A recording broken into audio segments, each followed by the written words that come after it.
This is a demo reel for IAFT. My name's Mike. I've been a DOP for 30 years and I've just finished my 20-second feature. So I want to start a little bit on light meters. So this is a very, very old-fashioned light meter, but the great advantage to it is it doesn't need a battery in the back. Now it's quite bright out here in the park, so I'm using the high scale. Now you measure on the high scale off this H mark on the far side of the meter. So if we just do a reading now, if we're doing an exterior reading, we're going to tilt the meter down slightly and press the button. Release the button and the needle will go to the foot candles. So we see on these foot candles here, it was between 20 and 40. If I put the scale to 20 and 40, the stop is around F16 at 400 ISO. But the thing about this meter is it only does reflective readings, i.e. light bouncing off a subject. So if I take this meter, which is a digital meter, this has a spot meter and it also has a disc that can be retracted or brought out. So again, if I do the same reading, I just power the meter up, tilt it slightly forward, and it's giving me around F16 at 400 ISO. Now the great thing about this meter is it has internal NDs. So if I want to engage the NDs, I press this button here and I have ND9, which is 4.8. Or if I turn the dial, ND6 at 56.8. Now a really good stop to work with, be it digital camera or be it a film camera, is around 4 and 5.6. So even when you're doing exterior lighting, you still want to get a stop between 4 and 5.6. Okay, another thing I brought along today is what they call a color chart. Now a color chart is very handy to have the start of each roll. Now on a digital camera, obviously you have color bars. On a film camera you don't have any color bars, so you're going to be putting a color chart on the start of the roll. You expose the color chart to again around 4 to 5.6 using NDs in the camera. And you need to keep a consistency of color chart exposure, so you expose the color chart to the same stop you're exposing the scene to. It's also really important to remove any filters from the camera. For example, if you're using a whiskey filter and you want to have a very warm look to your film, you take out that whiskey filter, you expose your color chart clean at around 4 or 5.6, and then start to shoot when you put your whiskey filter back in. This means that the grader will get the color chart up at the start of the roll. They will grade to that color chart. So when the scene comes up and they see it slightly warm, they then know that you wanted the scene warm because you're using this whiskey filter. So even on video, a color chart is really, really useful, and especially if you're working with the Alexa. Today we're going to start with what they call three-point lighting. Okay, but I want to use a light meter for setting three-point lighting, so you get very precise with your stops. Okay, so the first light that you're going to set on any three-point lighting setup is your key light. So let's assume the camera is over here and the person is talking to the camera. Okay, now if the person is a sort of average age, say between 10 to 30 to 40, and they don't have a lot of problems with lines on their face, then you normally set the key light 45 degrees from the axis of the camera. So if this was a camera here, the key light would either go this side or that side. Now, if they're looking towards the camera, you don't have to worry whether they're looking into their key light or not. But you need to establish with the director, are they going to be talking to the director or the interviewer, or are they going to be talking straight to camera? But for this example, we're going to say that they're talking straight to camera. Okay, so the person sitting here, it's a mid-shot, they're talking straight to camera. Like Shane, my lovely cameraman here, has done, he's gone very far back with the camera and zoomed in. That gives the effect where you have very lovely crushed depth of field. So you might want to decide which type of lens you want to work with in the first place. Let's assume you're a little bit like Shane and you want a beautiful shot. You take the camera quite far back, you zoom in, and you get a mid-shot. Okay, this mid-shot should now give you a lovely crushed depth of field. Depth of field being, this area behind me will be slightly out of focus, and the area where I am will obviously be in focus. Okay, so we're setting our key light at 45 degrees from the axis of the camera. So in this example, we're putting the key light over here. Okay, the key light we're going to expose at T4. Okay, T4 will be what you set your camera on. Now this is a day exterior, so we're assuming that we're going to be working around 5,600 degrees Kelvin. 5,600 degrees Kelvin is obviously daylight color temperature. Now if you're doing like docky news work, the chances are you won't be using daylight balanced lamps. So you'll need to fully convert your key light. This means that you use a gel called full CTB on your tungsten light, which will convert it to 5,600 degrees Kelvin. Okay, so let's assume you've done that. You've got, for this example, a 650, an ARRI 650, which has a glass Fresnel in front of it. You then put full CTB on that light, and that will be converted to daylight. Now this light is coming in on this side, and what you're actually looking at, if this was an interior and it's all dark, is you're looking at, when you turn that light on, just half of the face is illuminated. Now the next thing you're going to want to look at is how hard is that key light. If you're using your 650 without any diffusion or without any softening, you'll get fairly hard shadow coming down this side of the face. Okay? Most people think that's fairly unattractive, so you'll probably need to put a little bit of diffusion on the light to make the key light soft, so you get a wraparound key on this side of the face. Okay, so we now set this key light up, we spot it, we flood it, we diffuse it a little bit, we get it at the right distance from the person to give you T4 on that side. Okay, if you're using this light meter, in fact you swivel this in so you have a flat disc. The flat disc will allow you to get a ratio between your key and your fill. Okay, so at the moment we've got the person lit, we've got T4 coming on this side, the light is 5,600, the camera is set at 5,600, and the camera stop is T4. If we're doing a high key interview, we're talking about a stop difference of 1 stop between the key and the fill. So on this side, again, exactly the same, you're going to set your light, again quite softly, so you don't have a shadow going the other way, but you're going to underexpose it by 1 stop. So this would be T2.8. And that means you'd have a ratio between your key and your fill, which is a 1 stop difference. Okay, now this person was fairly well lit, but the last light you want to add is what they call a kick light or a backlight.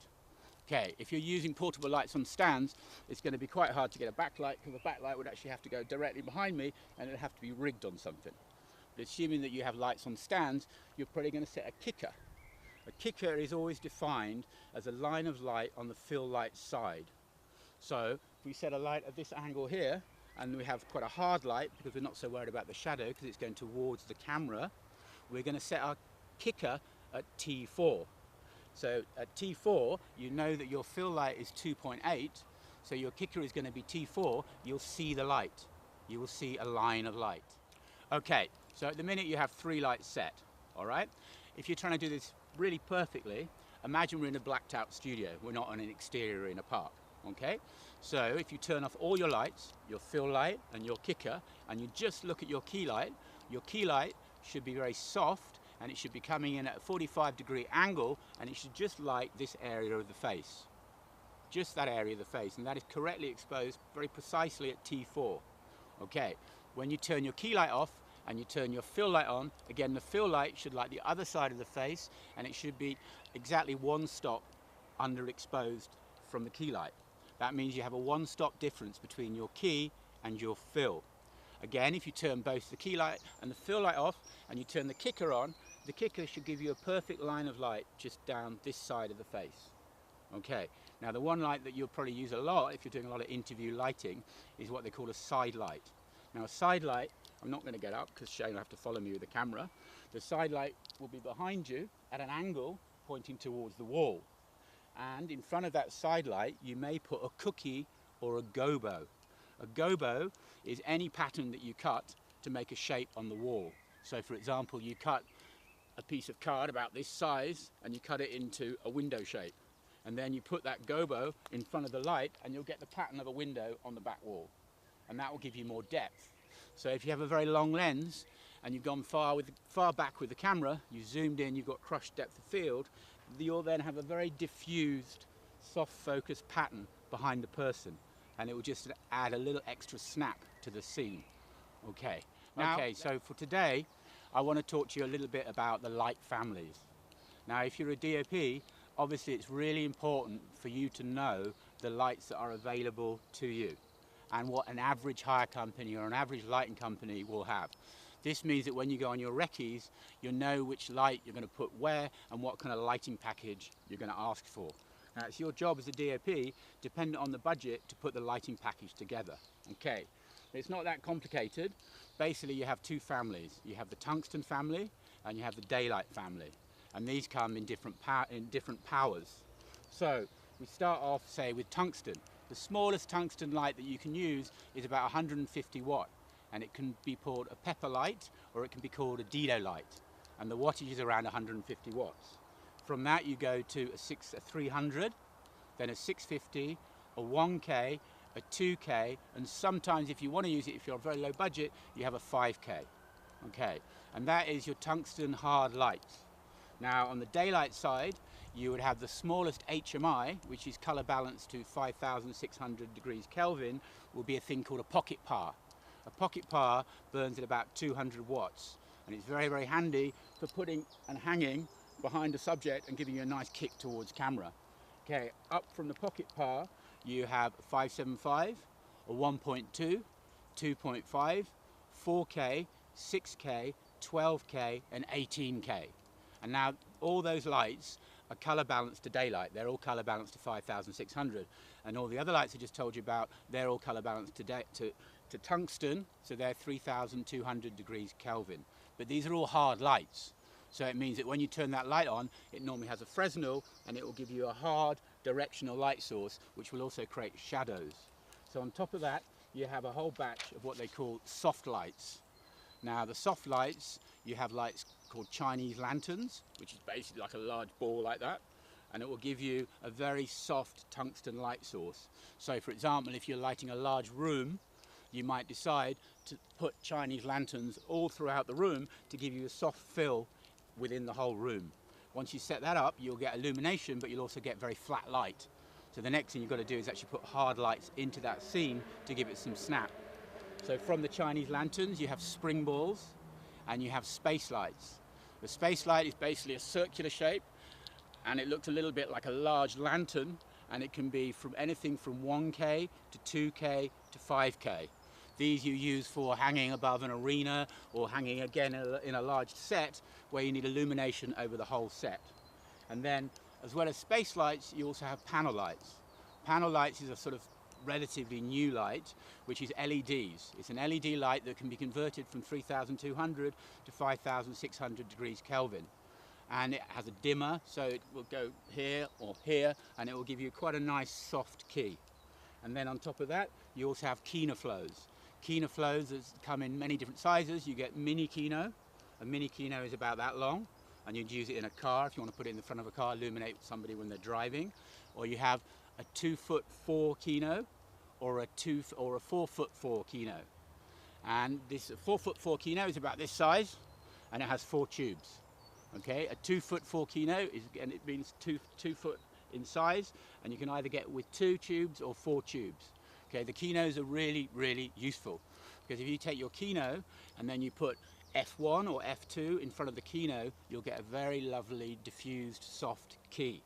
And then on top of the Kinos, you'll also get 10 bank Kinos or 7 bank Kinos.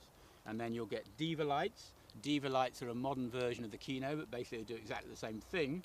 And then you'll also get balloon lights. Balloon lights are kind of very specialized light. It's a light that has a helium in it, which allows the light to float up in the air. So you're doing a great big night scene. So here is now a night scene, and we've got lots of depth going back that way, and we want to see all the way back to those trees. You then float these lights into the air. So you put 1 balloon light there, 1 balloon light there, and 1 balloon light there. They will give you a soft illumination of the whole scene. And then you've now got quite flat light, so you can see everything, but it looks kind of boring. So the next thing you would do is you build platforms, and the platforms will be out of the frame, and you have maybe a 12K or an 18K on the platform. That light is coming towards the camera, and you'll now have a hard kick on all the people in that scene. And then additionally, you might then take 1.2s or 575s and bounce them off pieces of poly out of the frame, and that will give you a soft key for the whole scene. And then the final light you might set if you're doing a night scene is you might want to get more depth from the background.